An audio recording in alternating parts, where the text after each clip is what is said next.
Central Illinois Outdoors with me, Jared White, every weekend here on WTIM and on demand at centralillinoisoutdoors.com. Brought to you by Bob Ridings in Pana, the Clinton, Illinois Chamber of Commerce and Tourism Bureau, and Locked and Loaded in Pana. By leveraging sustainable carbon management solutions like Navigator CO2's Heartland Greenway, ethanol facilities can make substantial progress toward carbon reduction objectives. Learn more on how they're partnering with ethanol producers across the Corn Belt. Click their icon at TaylorvilleDailyNews.com. The Shelby County Economic Development Corporation aims to foster, promote, and stimulate economic development. They're here to help your business grow. Find out more on the Shelby County Economic Development Corporation by clicking their icon at TaylorvilleDailyNews.com.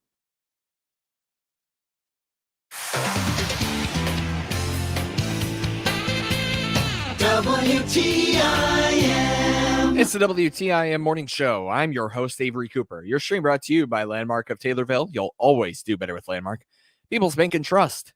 They put people first. Public Affairs Specialist Jack Myers for the Social Security Administration office in Springfield on the phone. Great to have you back here, Jack.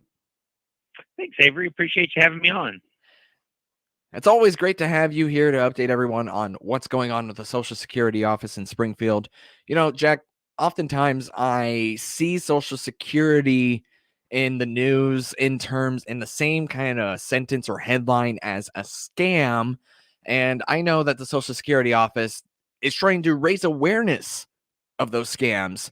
What can you tell me about what the special occasion of this month, if you will, for scams and as it relates to the Social Security office? Sure, Avery. You know, unfortunately, you and I do spend quite a bit of time talking about scams, and you hit it right on the head. The whole purpose of it is to raise awareness of it, just to make sure that people are aware that this stuff is happening and hopefully not fall victim to it. And so I guess that's kind of the driving force behind something that occurred earlier this month, where Social Security and our Office of Inspector General had what we call Slam the Scam Day. So, you know, basically that was something that occurred during a broader week of kind of different things called National Consumer Protection Week that's put on every year by the Federal Trade Commission. That was March 5th through 11th. And then Slam the Scam Day was March 9th. And really, all that was an effort to, as you said, raise awareness of government imposter scams. We started doing this specifically Slam the Scam thing a few years ago, and it started out as a way to just kind of raise awareness of Social Security imposter scams specifically.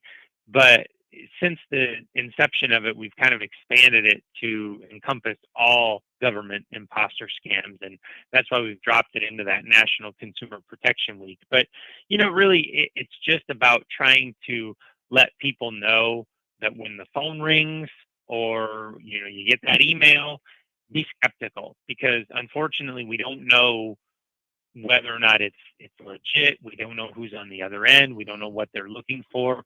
And so to that end, I think it's really important that you be able to sort of process and understand some of the most common elements to these scams. And, you know, typically there's always kind of a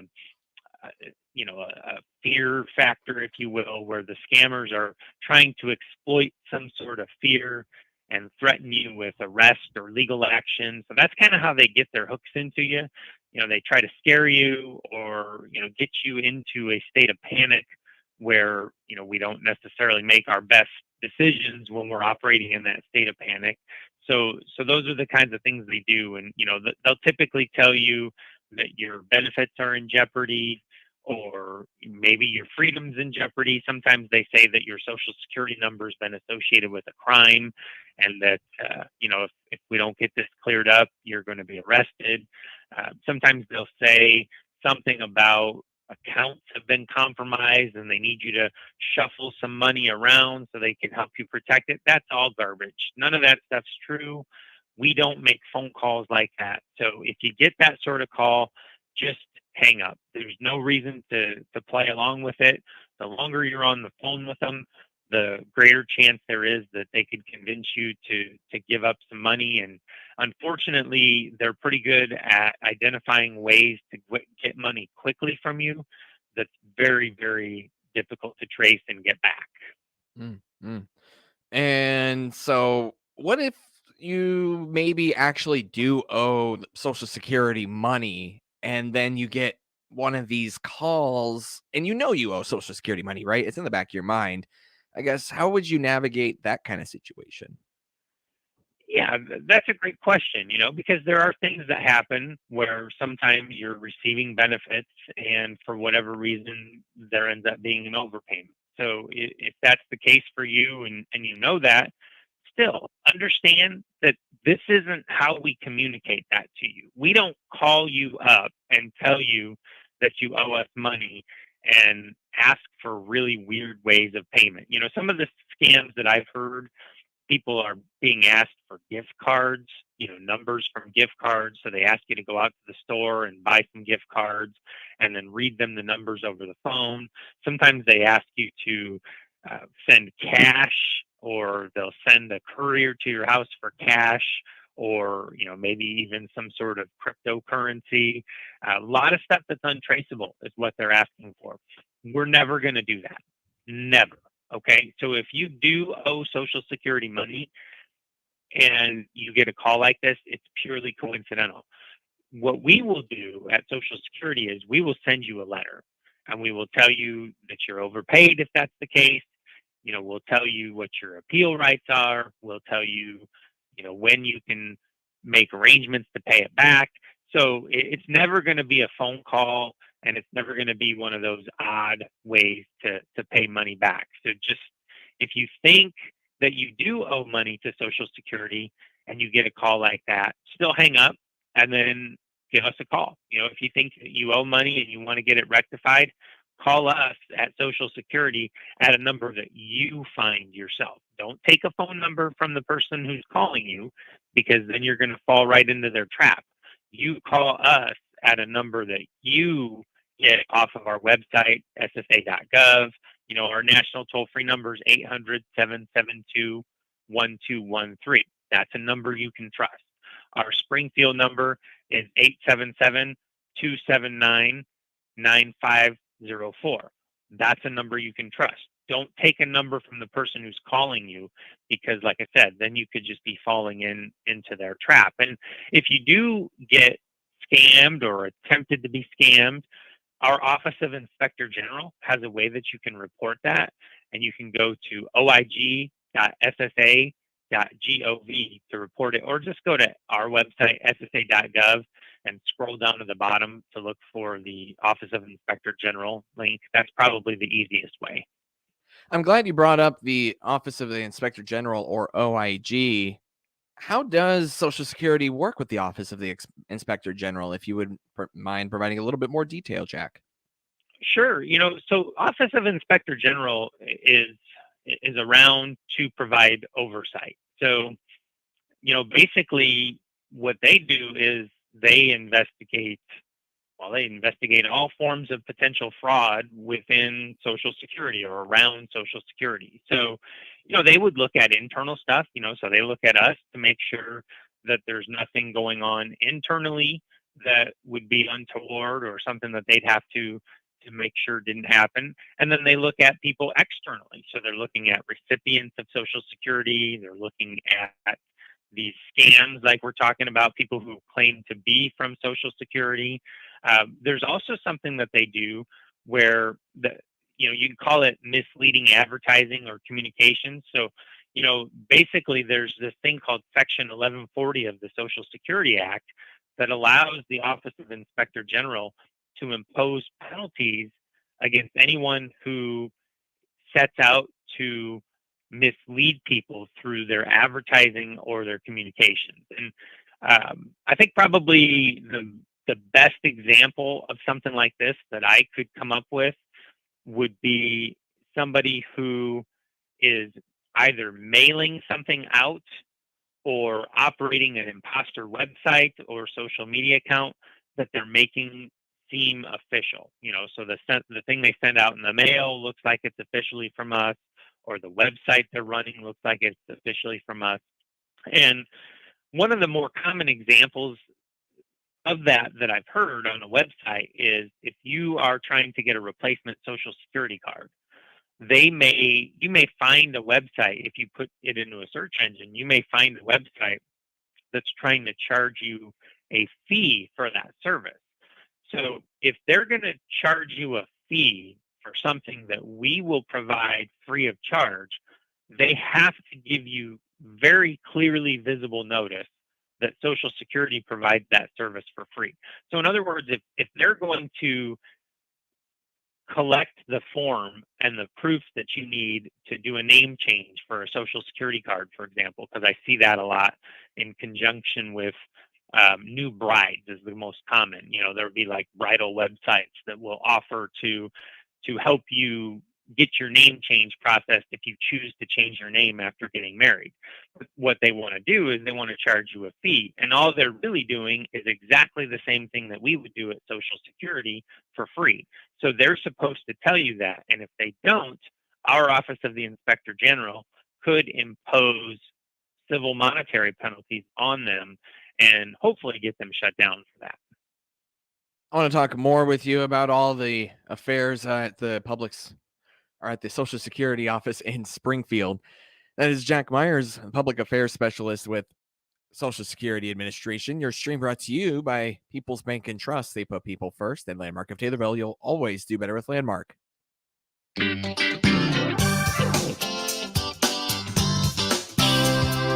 WTIM.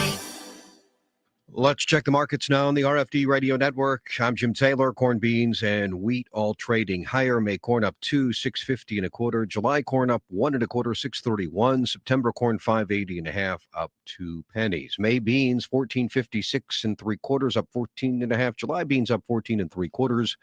14.35 and a half. August beans 13.89 and a half, up 12 and 3/4. May Chicago wheat 6.99 and a quarter, up 1 and a quarter.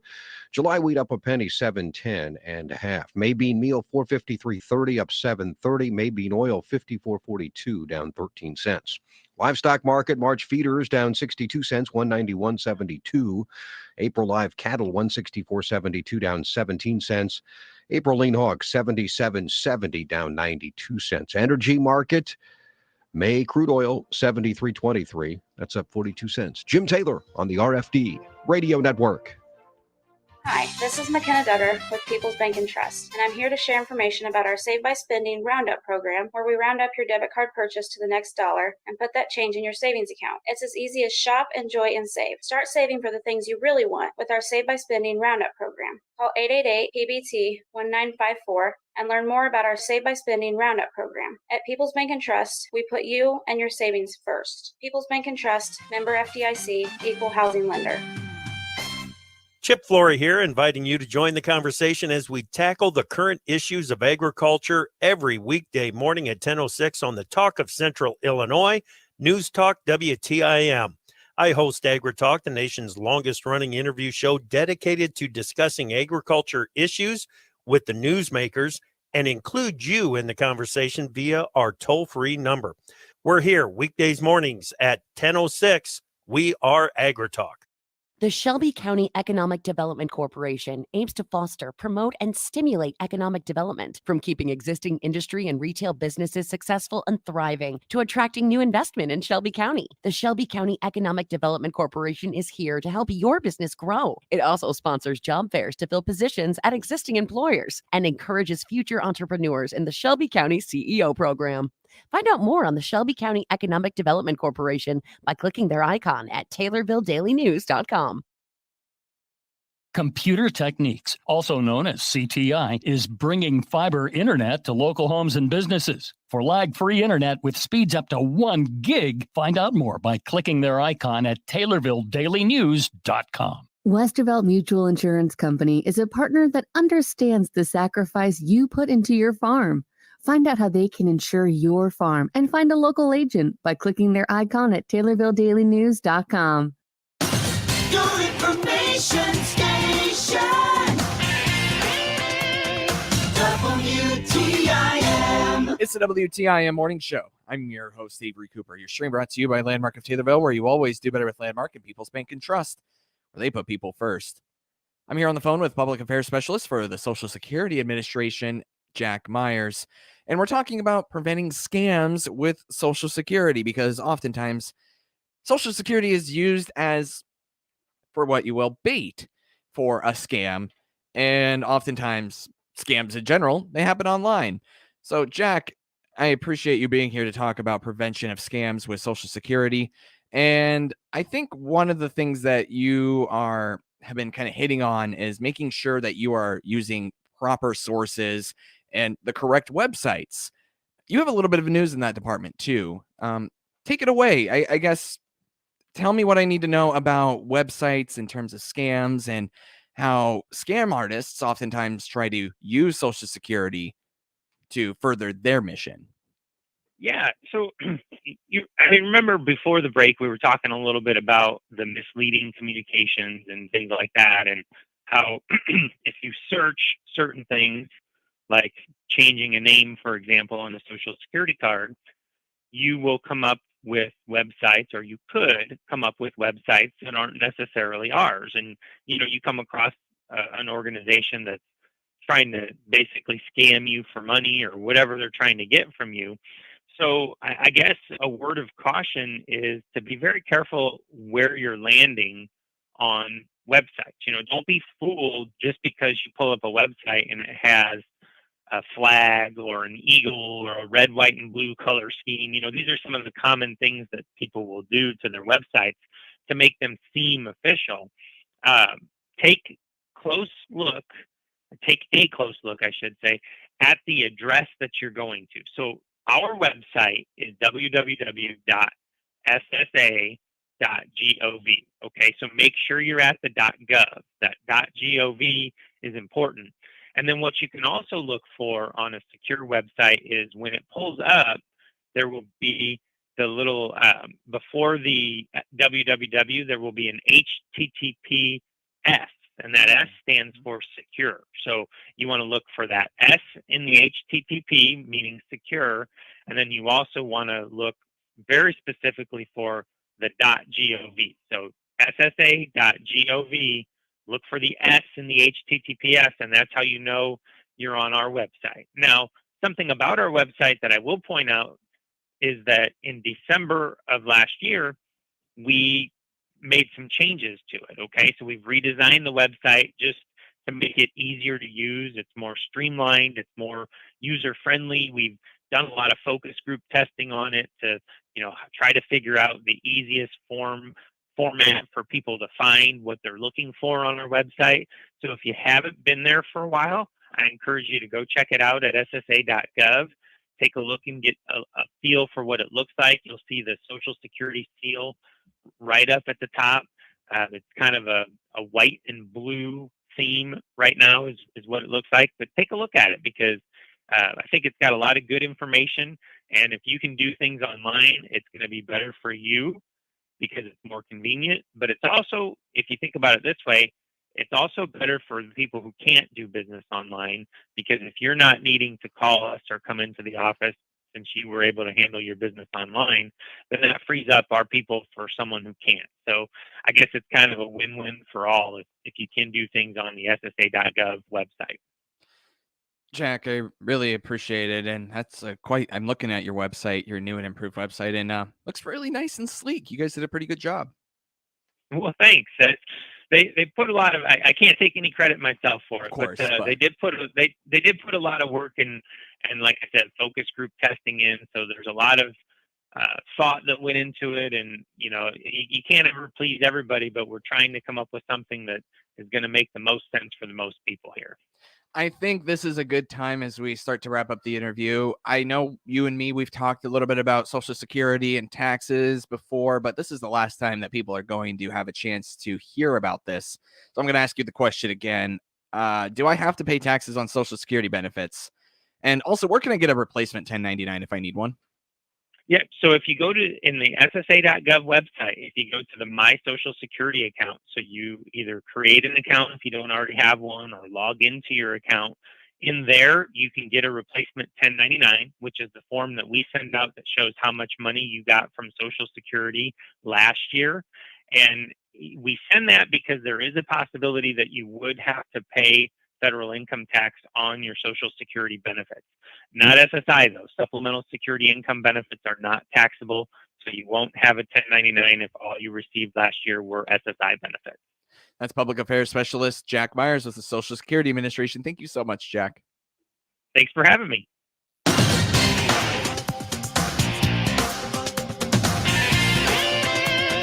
WTIM. The Big 870 WTIM Assumption Taylorville, 96.1 W241 CF Taylorville, 107.5 W298 CD Shelbyville, 107.9 W300 EH Payne and Nokomis.